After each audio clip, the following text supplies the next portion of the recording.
Hey, I'm here with Dena Cabrera. She is a clinical psychologist here at Remuda Ranch. Now, if you've been looking around on the site, you might have seen a lot of clips with Dena talking about media and retouching and photoshopping. Well, in this little segment here, we're going to go a little bit deeper into some of that. It's a topic you talk a lot about. How did you even end up talking about that topic so much? Well, I think one thing that fascinated me is that the images that we see, particularly the ones in magazines, not so much the ones on television, but the ones on magazines, we are being bombarded with on, and they're all around us. And in fact, the research says that we're being exposed to 4,000 images a day. So patients would come in and talk about the influence or the trigger of what these images have done to them in terms of the eating disorder behavior, and that they wanted to aspire to look like these images. And so that really made me interested in, well, just what does the impact of these images have, not only on obviously our patients who are struggling with eating disorders and maybe started because of the wanting to look like a particular picture or model, but also what impact did they have on just in society in general. And also I think raising a daughter who's now 9. And I have one too. Yes. And I think about it all the time. All the time. What really is the true impact long term on these presence of thinner and thinner women as our body ideals, as our standard of beauty?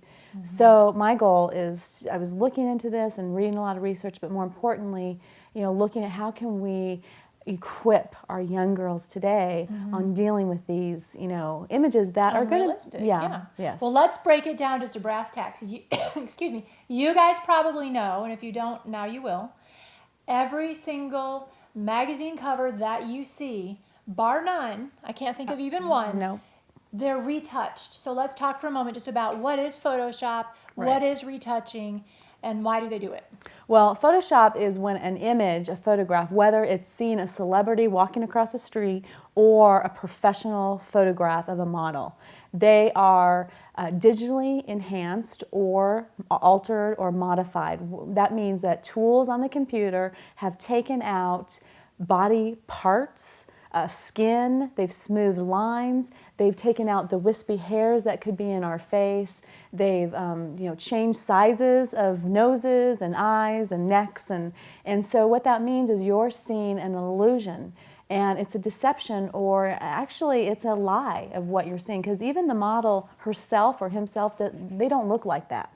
And so when we look at an image and we see maybe they're selling an article of clothing or it's fashion magazine, and we want that dress. I mean, they themselves are not, actually fitting into that dress. That dress may be digitally enhanced or altered to fit her body in a digital way, and so it's false. Then there's some really basic parts that get tweaked. Yes.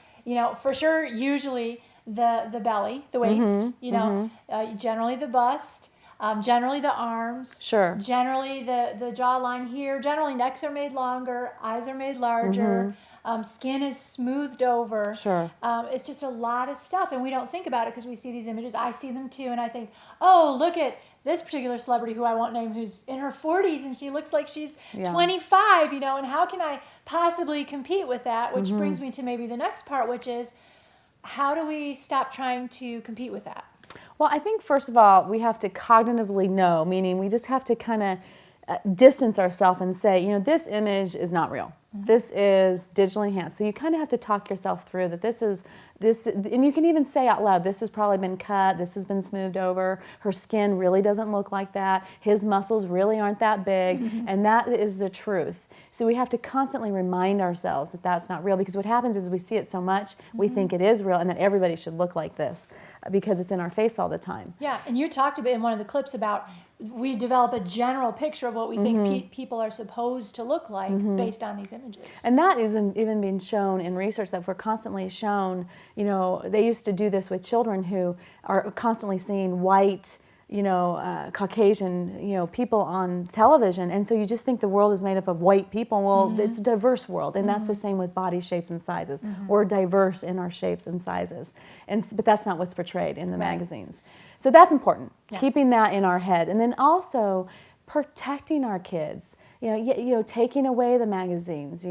Don't let them look, particularly at a young age, watching and monitoring and putting boundaries and limits on the internet, because there's another way of getting exposed, to those images that are not real, or just dangerous to look at a young age. Because what we know is that when we're exposed to these images, these thin women, and that's used as our basis of ideal beauty, then that puts people at risk for eating disorders.